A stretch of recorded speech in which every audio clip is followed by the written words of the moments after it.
Há quem diga que Lutero teria sido o primeiro tradutor das escrituras para o idioma vernáculo. Então, a tese que se segue é que a Igreja Católica teria aprisionado as escrituras e não dado acesso ao povo, até por conta da sua tradução latina, pela Vulgata de São Jerônimo, pela lenda forjada da Bíblia acorrentada, que já apresentamos no primeiro vídeo dessa exposição. E então subscrevem uma tese que Lutero teria sido o Salvador, o Redentor, aquele que teria libertado as escrituras dos grilhões do catolicismo opressor, que omitia as escrituras, o acesso às escrituras ao povo, e com Lutero e a sua tradução para o idioma vernáculo, toda essa opressão, todo esse impedimento da Igreja Católica a dar o acesso às escrituras ao povo teria sido caído por terra. Isso é verdadeiro? Isso é falso? Nós vamos discutir isso agora no Resenha.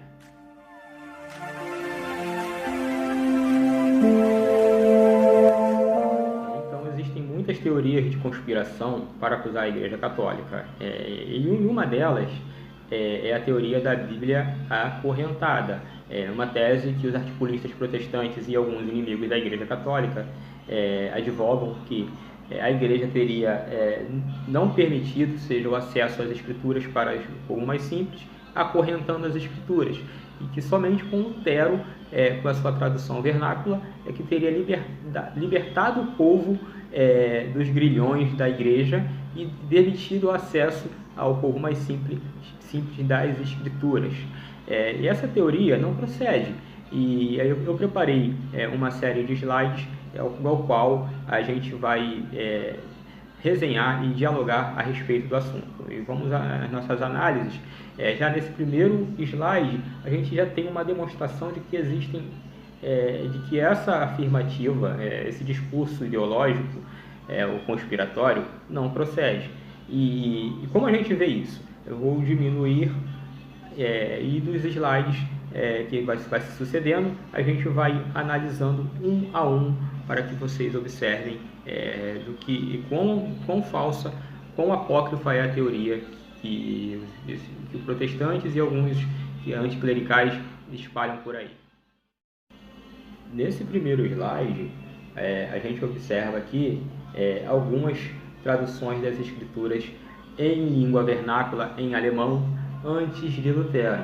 Eu já começo até falando de um caso do século 8, 9, 7, 8, 9, de fragmentos das escrituras escritas por um bispo, por um ex-bárbaro que se converteu à igreja, que se converteu ao arianismo, e depois se tornou bispo. E esse bispo ariano, ele mesmo traduzia as escrituras para o alemão, né, visando converter os pagãos arianos. E muitos desses bárbaros, germanos, saxãos, alamanos, eles, uma vez convertidos ao cristianismo, eles primeiro passaram pela criva do arianismo.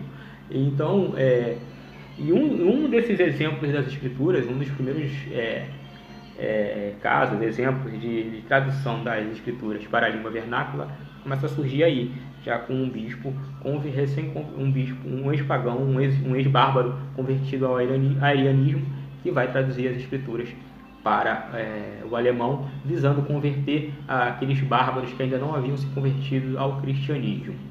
E aí, a partir de então, a gente observa no primeiro slide uma série de traduções feitas já antes mesmo de Lutero, antes mesmo da Reforma Protestante. Você tem uma aí no ano de 1466, outra em 1470, você tem uma tradução depois de 1475 em Augsburg, próximo à terra de Lutero, tem 1475, outra em Augsburg, 1477 em Augsburg, e se você observar aí várias traduções das escrituras, 1480, 1463, 85, 87, 1490, 1494, 1507. Então, até a Reforma Protestante, você tem aí diversas traduções das Escrituras. A última, antes da Reforma, 1507, por Johann Ottomar, em Augsburg, na Alemanha. Então, você tem uma série de traduções das Escrituras já no período anterior a Lutero. E contemporaneamente a Lutero, você tem em 1518 uma tradução, 1522 outra tradução. Então, antes de Lutero traduzir as Escrituras para a língua vernácula, ainda teve gente, que é o contemporâneo a ele, que traduziu antes dele. Então, a teoria de que Lutero foi o primeiro a traduzir as Escrituras para o alemão, ela cai por terra aí. Mas então, sendo assim, o que fez Lutero? Como a gente pode avaliar a tradução bíblica de Martinho Lutero das Escrituras? Já começa com o problema que Lutero pleiteou a excluir a Carta de Santiago tão logo ele disputa, tão logo uma disputa teológica com o dominicano Johann Eck.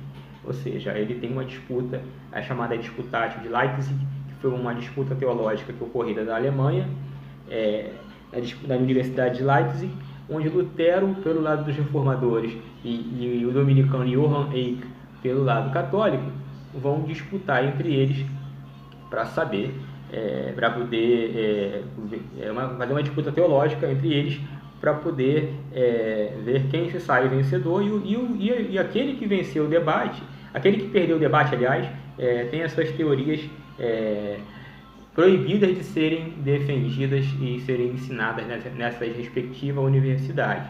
Então o debate começa com Lutero falando do sola escritura, criticando o papado, ele que defende o papado, e Lutero fala que essa defesa do papado não tem importância nenhuma, porque o que vale é o que está na Bíblia e não consta na Bíblia, e ele que rebate dizendo que só existe Bíblia porque teve um pontífice que definiu quais são os livros canônicos, uma vez que o cânon bíblico não está na Bíblia.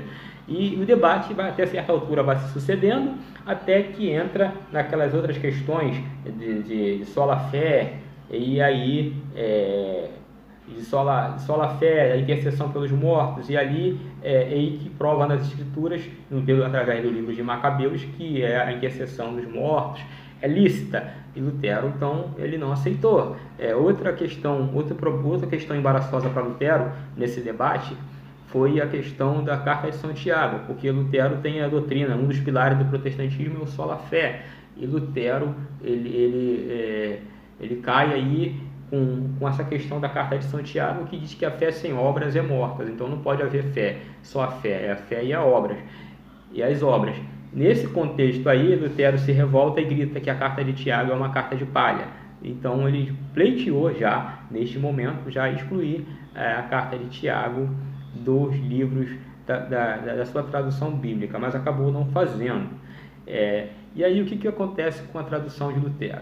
Lutero começa a traduzir as Escrituras e ele vai se baseando, quando traduz para o alemão, ele vai se baseando naquilo que ele acredita. O primeiro problema, ele traduz a expressão grega Chairi que caritomene, que na Vulgata Latina vai ser Ave Gratia Plena ou Ave Maria Gratia Plena, e que no português significa alegra-te, cheia de graça.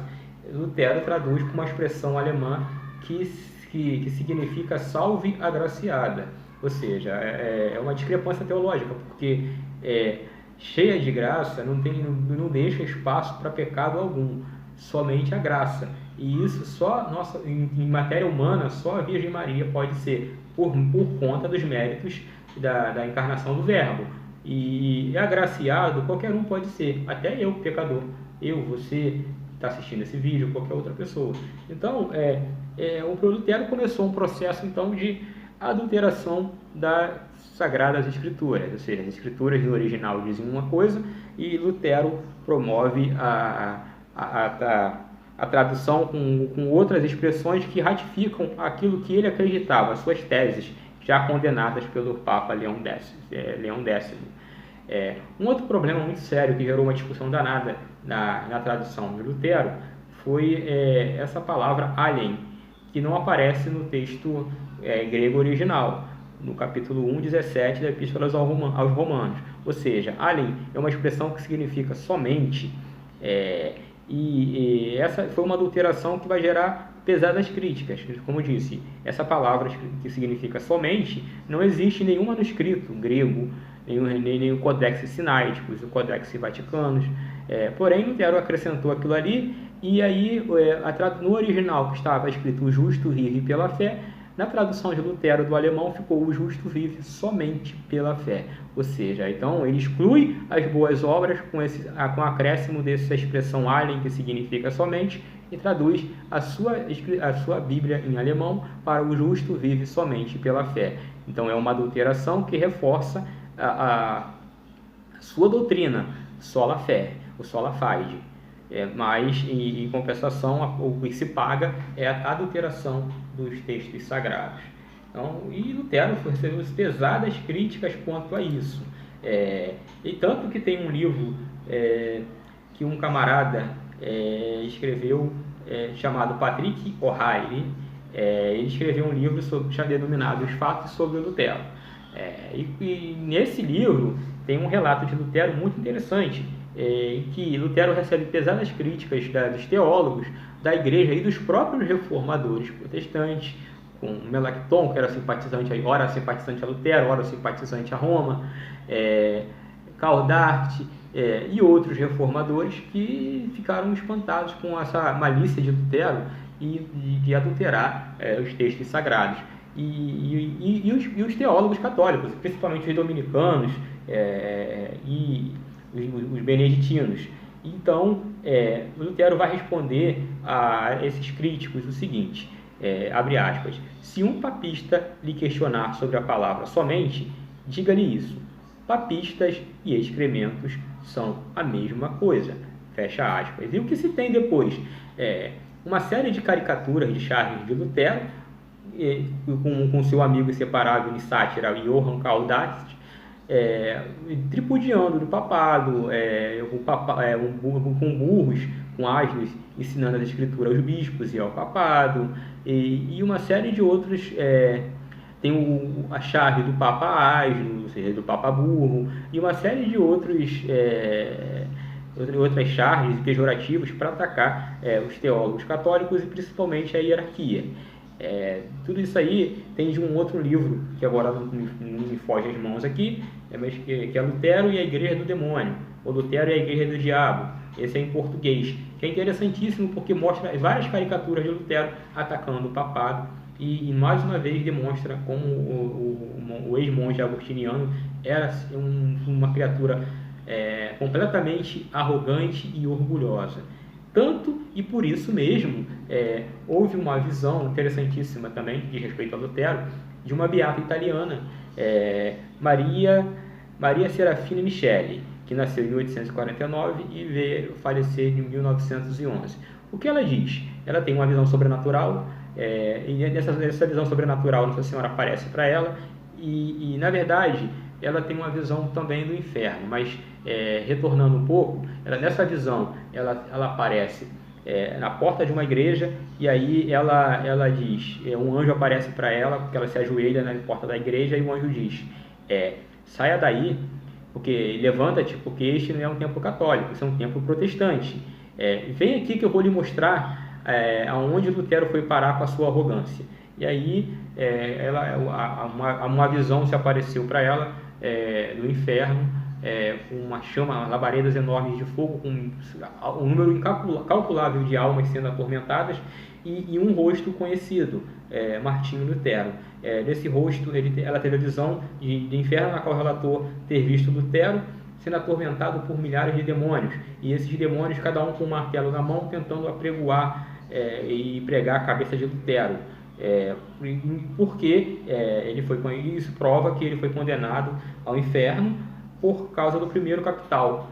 Qual o primeiro capital? O primeiro pecado capital, que seria a soberba, o orgulho. Então, o orgulho de Lutero, quando ele prega as 95 teses, e que não pede perdão e não reconhece os erros, o qual o papado vai declarar, e quando tem 41 sentenças condenadas, Lutero não se retrata desses erros, e acusa e debocha e tripudia o papado. Por causa dessa arrogância que Lutero, na visão de Maria Serafina Michele aparecem sendo torturados no inferno, e os demônios com um martelo em que ele pregou na igreja lá em Wittenberg as suas 95 teses, e os demônios apregoam Lutero nas paredes, a cabeça de Lutero, a cabeça soberba de Lutero nas paredes, nas labaredas de fogo, do fogo eterno.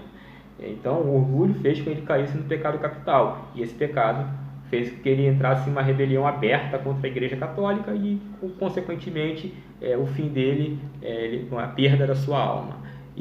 Mas isso é uma visão particular. A Igreja, ela acredita e ela aceita as visões particulares, não obstante, ela não vê isso como algo infalível, ou algo assim que é a obrigação do fiel a crer. É uma visão particular, mas se realmente tudo leva a crer que Lutero possa, se não se arrependeu, ter esse destino, porque o que a gente vê na literatura de Lutero é algo escandaloso, de deboches, de sarcasmo ao papado, de adulteração, de xingamentos, de ofensas. Então, tudo isso nos leva a crer que Lutero, se não se arrependeu, teve um fim trágico. Mas, concluindo esse vídeo, não, Lutero ele não foi o primeiro a traduzir as escrituras. Não, Lutero não libertou a Bíblia dos grilhões da Igreja Católica, porque essa mesma igreja foi a primeira a se preocupar em difundir as escrituras para o povo. E o próprio Lutero chegou uma vez a elogiar esse estímulo de um Papa que pleiteou e que rogou aos teólogos que se empenhassem em traduzir mais volumes, mais fragmentos das escrituras nas respectivas línguas vernáculas. Então a gente termina aqui. Se você gostou desse conteúdo, dá um like ou dá mesmo um dislike, e compartilhe esse vídeo para mais pessoas, para que no intuito não só desse canal crescer, mas que as pessoas passem de fato a entender toda a dinâmica da verdade, né, do que diz respeito à reforma protestante e desses mecanismos meandrosos que esses inimigos da igreja eles vão utilizando para caluniar a igreja e ratificar pessoas hostis a ela, como Lutero. Então, esse Lutero que é exaltado e aclamado por muita gente, na verdade é completamente diferente do Lutero histórico. É o Lutero aclamado pela imaginação popular, o Lutero dos filmes. O Lutero do mundo real é outro. O Lutero histórico é outro. E então a gente pede para que vocês deem um like, se inscrevam no canal se não é inscrito e compartilhem esse vídeo, ajude esse canal a crescer e que os conteúdos cheguem a mais pessoas que não conhecem a verdadeira história de Lutero. No próximo vídeo a gente vai falar aí da questão das traduções dos demais reformadores protestantes, se eles seguiram o exemplo de Lutero e adulteraram as escrituras ou não, e como fica a questão da tradução de João Ferreira de Almeida, como fica a questão das imagens. Uma das questões muito interessantes o que a gente pode fazer e que vai tentar responder no vídeo subsequente por que o mesmo Deus que proíbe as imagens manda construí-las e entronizá-las no tempo? Essa pergunta nós vamos responder num próximo vídeo. Então se inscreva no canal, compartilhe esse conteúdo, dê o seu like, seu dislike. Um grande abraço, reze por nós, um grande abraço e fiquem todos com Deus.